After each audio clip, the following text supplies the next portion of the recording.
Hello, everybody, and welcome back to The Insider. This week, I'm very lucky to be joined by a personal mate of mine, Kirk Miller. Hi, Kirk. How you doing, Ben? All good? Really good. Yeah, really good, buddy. Kirk's a bit left field, to be honest with you. He's not a technical leader, but he works very closely with business leaders across the globe, to be honest. Kirk, can you first off give everyone a brief introduction? Yeah, so my business, I'm an online coach, a body transformation specialist for specialising in getting business leaders in the best shape of their life. Background has always been in fitness. Been on a men's health cover or two and a men's fitness cover or two, which obviously gave me the exposure and sort of brought me into the industry. But yeah, long story short, mate, I'm a complete master, I believe, at getting people in the best physical shape of their life. But more importantly, it's the emotional upgrade I bring with that, with confidence, mental focus, energy. As I believe it's yes, the physical aspect is great, but it's more importantly the opportunities and benefits it provides in all aspects of life that are more that's my main driver, you know. Yeah, and I think this is the exact reason why I've asked you to come on. So over the last couple of months, I think I've worked really closely with a lot of technical leaders to understand everyone's main pains at the moment. And I think that one of those main pains, well, I don't think I know, is looking after the mental health of their team. So I've been through that myself with staff that I have, and I know a lot of people think the same. It's very difficult to, if you imagine you have someone who works for you in a apartment or flat in London, and you know, maybe they're living by themselves. It's really, really difficult time. And as we've gone into this second lockdown, and you know, you get the kind of highs and lows that we've been riding on this pandemic. I know that there's a lot of, you know, pent up worry about people working from home and with their mental health, and that's the reason why I wanted to bring Kirk on. A personal story. Kirk and I are mates. Like I say, we've known each other for quite a few years now. Kirk actually really helped me in the past when I had, you know, some pretty down times, which I'll talk about in a bit. I'm quite open to doing so. But I guess, is this something that you can resonate at the moment with your clients, Kirk? Obviously, you work with a lot of kind of, you know, business leaders, so to speak. Is this something that you can resonate, that you're hearing from your clients of all industries, I guess? Yeah, absolutely. I mean, to be honest, Ben, I think yes, although the natural byproduct of what I do is, you know, people are going to transform their body, drop body fat, be fitter, etc. But deep down, the root of the cause is, first of all, controlling your emotional state and being in control of your mind, because the after effect of optimizing performance, you know, eating better, being more active, is the after effect of an emotional trigger and a decision to do or not do that action, which sounds quite deep. But the reality is, most people, you know, when you're, you know, doing any task, whether it's physical, professionally, or anything like that, generally you're trying to achieve a certain outcome, okay, like a certain a feeling, right? The other side of that. And for me, controlling your focus mentally is pivotal to that. And a lot of people come to me where they're very good perhaps at project managing certain tasks within their business, or you know, managing other people, but that of course is just doesn't look after themselves, so to speak. So they're very good at project managing themselves, looking after their own tasks and business, but they don't project manage themselves efficiently either, you know. And that what that can cause then is you can be in a very, very reactive state yourself in terms of your own actions, decisions, and emotional behavior. So yeah, look, I go a lot deeper when someone's coming to me where they're like, okay, I want to drop 2 stone, or I want to be fitter. There's always a bigger reason why. And I find a lot of people who work for themselves, like the benefit that I bring to people, it goes far beyond looking good. You know, every single person who comes to me, they'll be more efficient, they're more productive, but it's going deeper with what's actually going on from their initial focus, you know, when they wake up in the morning and things like that. So this is actually, I'm glad you raised this. It's a really good point. The reason I wanted to bring you on was to kind of talk about the mental health of technical leaders, staff, and how we can look after it. But you're absolutely right, it's looking after themselves as well. So it's like, I've been okay, but I've worked my backside off for the last, you know, obviously we haven't been away on holiday, and I've worked, you know, weekends trying to keep my business going over the last, you know, 6-7 months, whatever it is. And you're at the same time, you're worried about your staff. And I had staff that are furloughed, and I'm checking in and trying to make sure they're okay. But it's just like, who's checking in on me? Like, it's like, you know, I've got my mum living with me at the minute, which is fine. I've got my little puppy, and it's good. But like, you a lot of the time, I realise that I haven't taken enough time away myself, and something you might not be aware of, mate.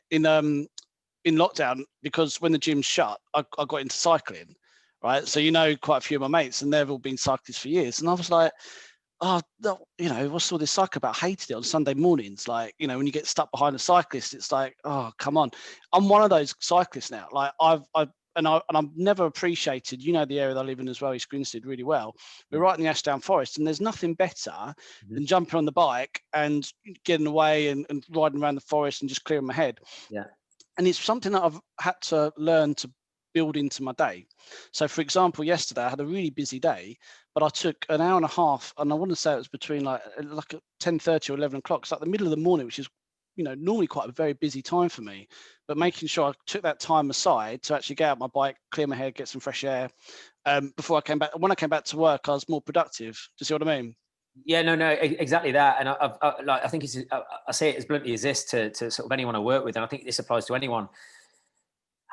In order to serve others and give to others, you have to give to yourself first. You know, when you're the number one asset within your business or within your team or whatever it is, you know, you can't give what you don't have. So if you're not operating at your highest frequency, how can you expect that and demand that from other people? And that will show you over time. So, and what you've given there as an example of is you broke the pattern of your day, but often it's like, again, you put energy in, you have more energy out. And whereas you could have been sat there probably procrastinating with a certain task like we all do sometimes, and then been inefficient for that next 2 to 3 hours. And, you know, I have a lot of clients, for example, who say to me sometimes, I can't get my steps in. There's probably not one of them, especially guys who sat at a desk all day. They're like, oh, I don't move that much with my job. And I question, you know, when people say they work 9 till 6 or 9 till 7, even these 16-hour days that people say they do, which, you know, I pretty much don't stop myself, but how productive are you genuinely? I question, like, because the reality is I don't care how we're all hard workers and all that sort of shit, but you know, there's no fucking way you're 16 hours productive in front of a computer. I don't care what anybody says. No, and at the beginning of lockdown, that was me. So I think everybody, when everyone started working remotely, because you have more time in the day, you're not commuting an hour into work or an hour out to London. All of a sudden, those hours you kind of end up spending at your desk, and you weren't getting the breaks in. You weren't going to the shop to get a coffee. You weren't. So it's something that at the beginning, I think a lot of people suffered from it. I was working, and I found myself staring at my computer, staring at the same screen, and it was because I hadn't, you know, broken up. We're past that now. I believe that we know how, you know, how the most productive way of, and I think, you know, it's like an evolution in terms of how we're going to be working moving forward, I'm sure. I had a podcast a couple of weeks ago with a guy called Matt Barrow, and Matt was speaking about how he looks after his team and the mental health in his team. And he said it was quite funny. His kids early doors thought that he was off lockdown, thought that he was a personal trainer, because he kept on asking his team, have they been out for a walk? Have you been out for a walk? Have you got out? And he gave an example of another chap who was feeling really run down, and it was in the middle of the day, and he just said, go and have a sleep, you know, get away from your desk, put your head down, you know, and come back. And these are like, this is something that has never happened before. Like, you know, the well-being of your team is vitally important. Is this something that you've kind of like spoken to your clients about when you're looking after their team and kind of making sure that they're kind of, you know, their team are doing this, you know, going out for walks, etc.?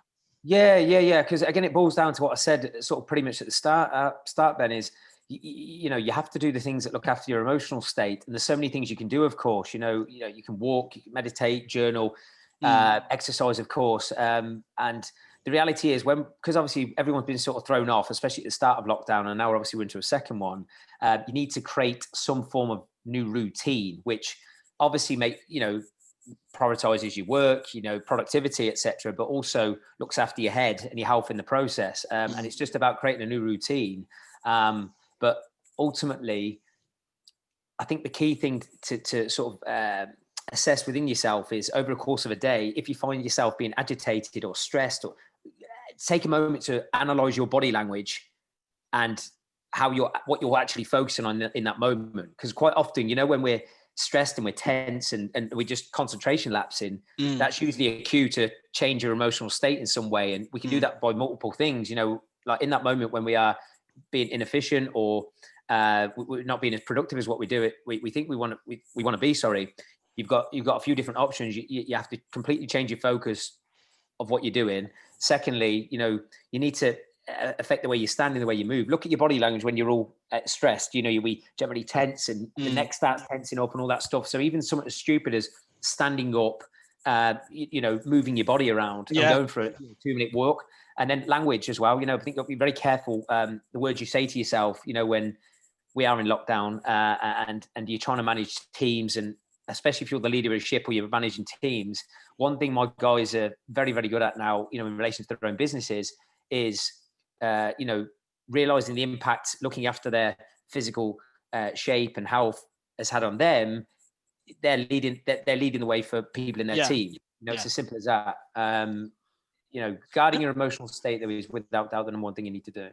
I think that's, again, if you're working in an office, you typically you're commuting, you'll have a break, you'll go to the coffee machine, you get to the coffee machine, I bump into you, we'll start talking about how rubbish Man United have been lately, or we'll start talking about, whatever it might be, but we have a bit of a break. It breaks the day up, we're talking.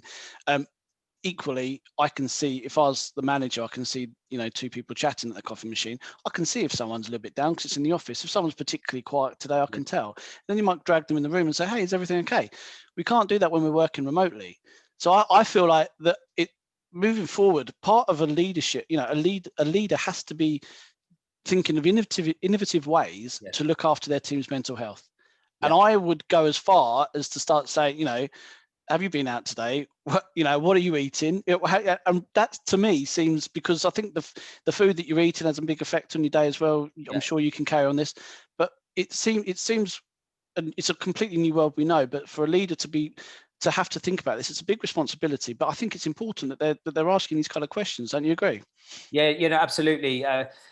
Like, for example, with a lot of my guys, even though what's weird is, even though they're coming to me to change their body, at the heartbeat of me tackling any problems, when someone's like, oh, I'm lacking energy, I'm not losing the weight, or I feel a bit, I'm not feeling so good. I'll be first of all looking right across their week. Have they actually mapped out their week? I think one of the most fundamental things that can help you look after all the different aspects across a day and a week that you want to tick is literally just organizing your day and organizing your week efficiently. As I say, you'll just be in a more proactive state, which is going to make you feel good anyway.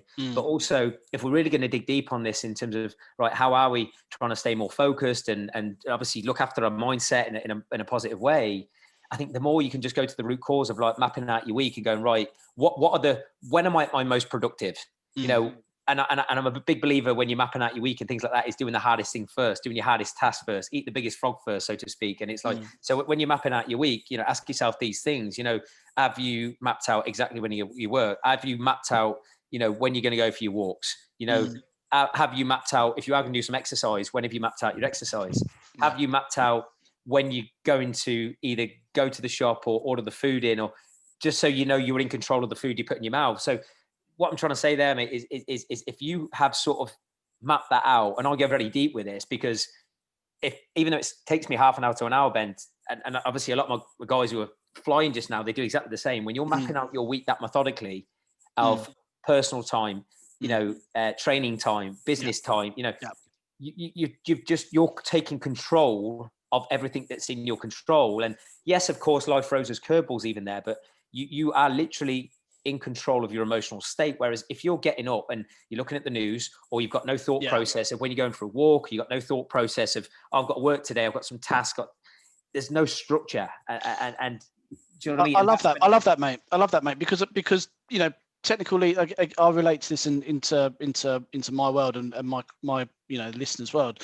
You'll have your technical projects, that typically technical projects are big, mate. 6 months normally minimum to deliver a technical project, and a lot of technical projects will go on for years. And the ones that go wrong are the ones that aren't planned well at the beginning. 100%. So it's like a project. If you haven't planned this project and you know that you think it's going to take a year, and you can't just start. I don't know. We start the project. We say, right, we're going to finish this project on the 12th of November next year. That's the date. It's like, and you haven't mapped it out properly. It'll be the 12th of November the year after. And this is the whole point. So it's planning is this. My clients and my contacts will do this in their business to deliver projects to be successful. personally, I do this daily. So, and in the evening, I'll map out my next day because it's dynamite. It's dynamite. yeah, Sorry, but it's fucking dynamite. I cannot tell you how much. One, you'll sleep better. yeah, 2, more efficient the next day. yeah.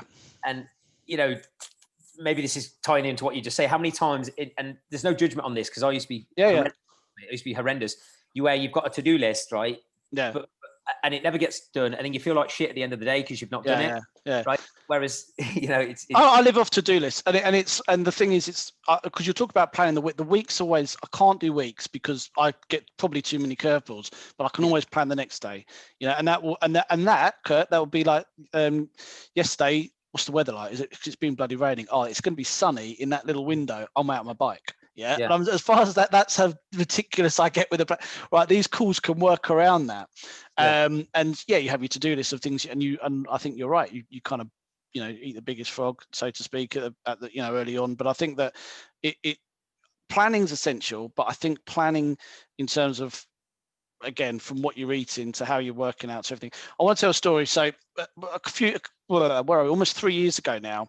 For those who don't know, I've done a podcast on this before with Sean at Hoxo Media, which is quite interesting. It's a story about what happened through my last business. Kirk knows this really well because he used to know my old business partner as well. I was in a situation where ultimately I was forced out of a business, and it was my business that I set up over 7.5 years. And it wasn't a very nice feeling to be pushed out of this business. And it was right before Christmas. It was a terrible, terrible time.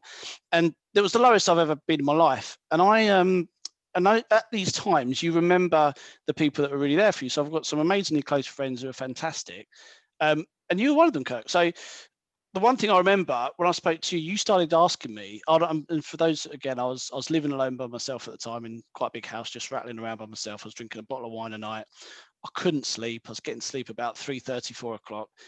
Hence, then I was laying in late. I was trying to negotiate my way out of a business. I wasn't eating properly and felt terrible. And I think you just randomly started saying, "You been to the gym?" And I was like, "Been to the gym? Like, I've got no energy. I feel terrible. I'm too tired."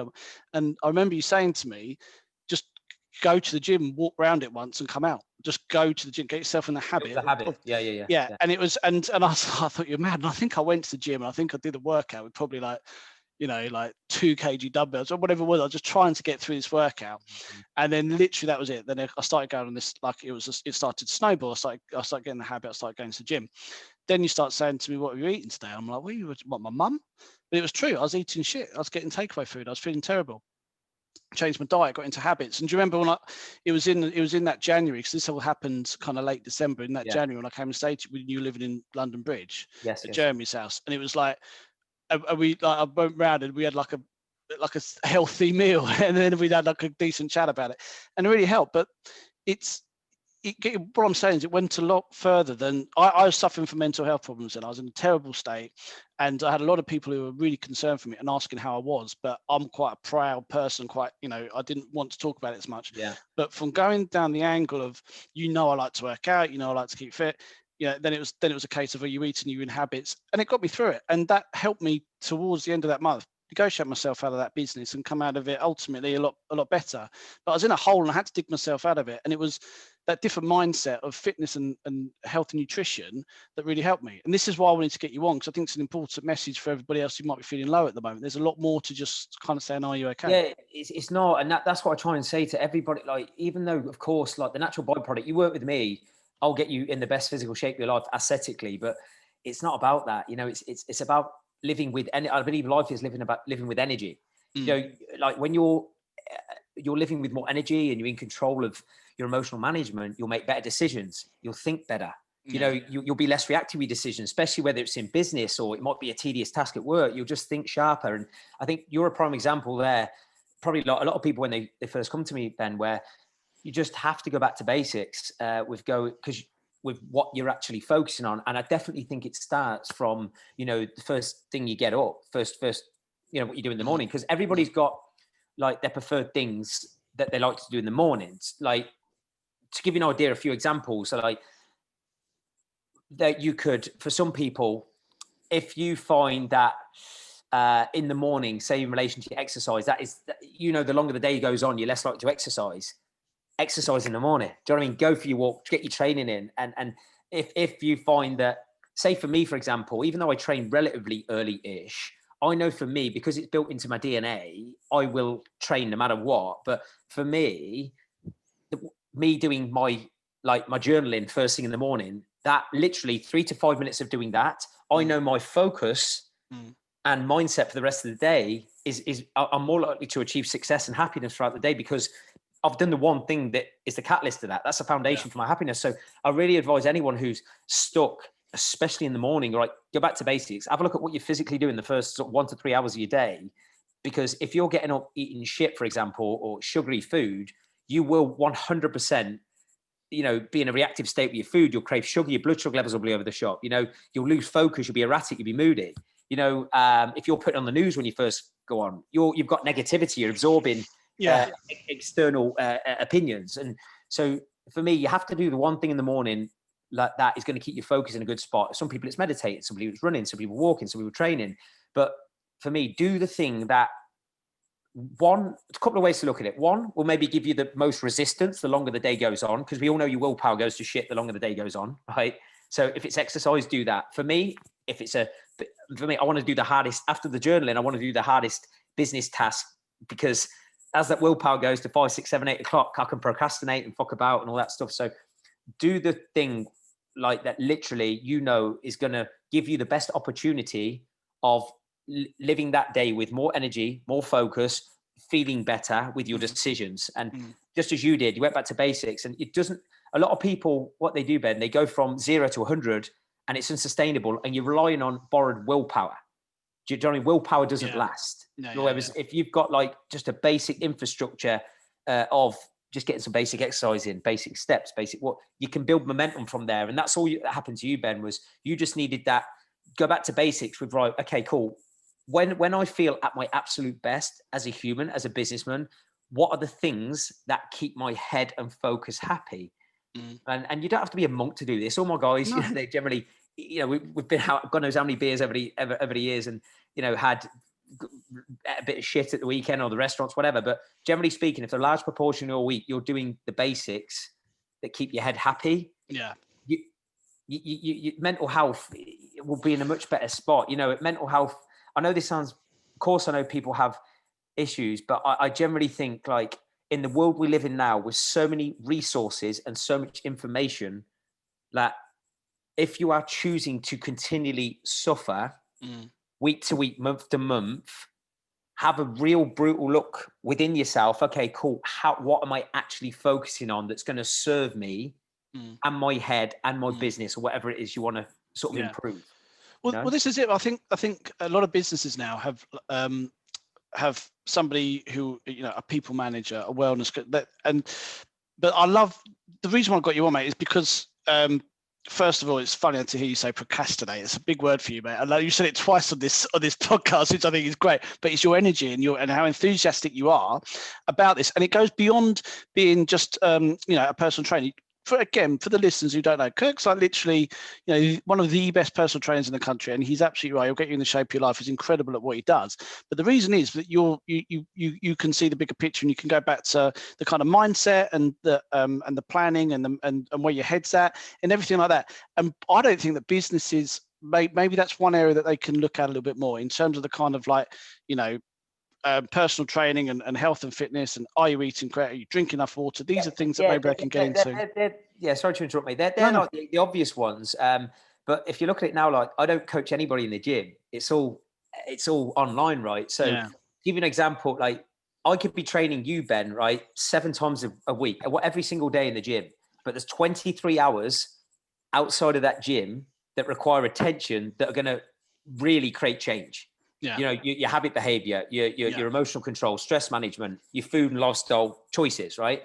And that's where, for me, the real value, the real change is made. Like, with how deep I go, like, even in my consult form, for example, anyone works with me, I'm literally asking them, okay, who do you communicate with on a regular basis? Who are the 5 people? Because you know what, like, if you're around 5 people, right, where their energy is toxic and negative, and of course, every now and then we may have a business arrangement with someone and they're not aligned with your energy, but you still have a choice of whether or not you're going to absorb someone's energy if it's negative. So I could be working with you, but if I think you're fucking bad, your energy stinks, I have a choice of whether or not I'm going to absorb that. But you just need to go a bit deeper sometimes with like, who am I surrounding myself with? You know, how is your environment set up? So on your desk, have you got stuff that 100%. distracts you? You know, how is your house set up? You know, who the fuck do you communicate with on a regular basis? And it goes deeper than that. And it's like, do they contradict or complement the way you want to look, feel, and perform?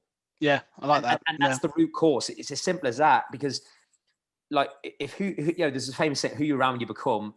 I truly think that is a massive, powerful statement, but it's so true because, like, if you're around someone relentlessly and their energy is rubbing off on you and negative, you're going to become. You can't help that will rub off on you. You know. Yeah, 100%, mate. Like you know, friends of mine that have done very well for themselves that I have, you know, that I've hung around with and I've learned from, and they've inspired me. And I know the same reason why you came down to London, where we stayed in London Bridge that time. Like all those kind of people that you hang around with, I know it's happened to both of us, and so it's you know, we can actually talk with experience of how that can help. Sorry to interrupt. No. I think it's often right. This is. I said this to my clients the other week, and it's sometimes, say if you're really stuck, one of the most simplest things you can do is, if you're looking right, if you're stuck and you're feeling down in your energy, look at someone whose energy you're a little bit envious of, or you're thinking, God, they're always so happy. They're focused, they're energized. Study their body language, study their habits, sort of mirror what they're doing, and you'll find it's not rocket science that they're probably focusing on different and better things than you are. You know, and often I think, Ben, as well, and this is being brutally honest with myself, because there's no judgment on anything I'm saying, because, you know, yes, of course, I've been in the fitness game now for 11 years, like, you know, transforming lives, but for 6-7 years, Ben, I played the victim. Do you know what I mean? I was a gas engineer, a failed footballer, and I let life control me for 6-7 years. And I was that person that was playing the victim and, life's shit and I can't see a way out. But, you know, the thing I was doing, Ben, I was focusing on myself. I wasn't focusing on, like, how can I serve others? Often when you get in your head about stuff and I'm feeling so down, one of the easier things is like, well, who can I focus on? Go and give, go and help someone. Go and say 100%. Something nice to someone. Yeah. Go and say something nice to someone and focus on basic shit. Be grateful. Yeah. When you focus on gratitude and you focus on giving, like, because humans by nature, deep down, we're born to give and help and live. Fuck me, you can't help but feel great in an instant. Yeah, this is it. I think, you know, you know, on my journey, after I kind of managed to negotiate my way out of the business, I went to Australia, and I stayed with a chap called Rod, and he's a football coach. He's a fireman, you know, inspirational guy. He goes around schools in Australia, you know, teaching kids how to, you know, road safety awareness. But like a guy that is just, he's in his DNA. It's like the first thing he thinks of is waking up every morning is making someone else's day better. Like his 6-year-old kid was like come in and start saying to me, how are you gonna make how are we gonna make someone's days better? It's like, it's amazing. And then that whole mindset, it's like a journey. But I think me coming away from work and having a couple of months changed me going back into my new business. That's helped me. We could go around in circle, talk about this all day. And it's a very important subject. I don't want to say go around in circles. It is an important subject. But I guess my point is that business leaders now, technical leaders in my area, I think it's something that we have to be really mindful of. I think we need to make sure, you know, look at how we're looking after our teams, look at how we can be, you know, giving more of a positive outlook and encouraging people, but at the same time, taking a step back and making sure that we're in a good place ourselves and we're in that position to be able to do it. Because if our body language isn't good, then again, it's not going to resonate with the team, right? So it's something that I think is very important. People take a stop, you know, a little bit of think about, especially in the second lockdown. So, you know, we're all in a better place when we finally get back to normal. Thank you very much for your time, mate. Have you you are one of the busiest guys I know as well. Like Kirk, again, I'm going to say Kirk's a mate. I'll text him, I'll get a reply like a week later. So, but I don't take it personally. But you know what it is? It's because I'm so given to yeah, massive. So given to my clients. You know what I mean? It sounds fucked up, Ben. I know this sounds, but with me, especially when I'm with my friends, because I'm sort of very methodical the way I map my week out and all this stuff, and I'm very much an all-in character, as you know. Yeah. And with me, like I'm like, because I know if I organize my week, I organize my mind, I can give better attention to any task or person that I'm either communicating with or task I'm doing. And that's my whole message is, if you can just sort of tidy up and organize your mind a bit more efficiently, you'll be more efficient in everything you do. And for me, I rather than it's a bit like someone sat at a desk in their work. Try not to skim between different things. It's like when I speak to you, I'd rather speak with purpose and passion rather than just half-assed. And it's a bit like people at work, doing half-assed jobs. I think efficiency and is king. I think I can resonate with this as well, because I say to you, was it this year or the summer before? It's all gone into blurs into one. But it's like, okay, when are we going out for a beer? And I remember you dropped me through a text. It was like in about 2.5 months time. I was like, cool, that is planning out. I'll see what you're up to at the weekend. Like, I think I'm free in like 2 or 3 months. Yeah, that sounds good. Anyway, listen, the reason why I was asking that, because obviously I know you're such a busy guy, is that if people want to reach out to you, Kirk's not really a LinkedIn guy. Like Kirk, I need to. Well, this is good. Well, hopefully people will see it now on LinkedIn. I don't know if like the six pack's going to put people off on LinkedIn, mate. But listen, Kirk is more of an Instagram man, I guess. But obviously, LinkedIn is something that we're going to be posting this on anyway. I think it's good for people to jump out. Are you all right for people to reach out to you if they connect and they say, hey, what's the best way? Yeah, it's simply Kirk Miller. I have my website, of course, which is www.kirkmiller.co.uk. But just Kirk Miller across all platforms. You'll find him. You'll find the six pack. Right. All right, buddy. Listen, thanks a lot for your time. I really appreciate it. And I look forward to catching up with you soon. Thank you so much. And thank you to everyone who listened. Thank you.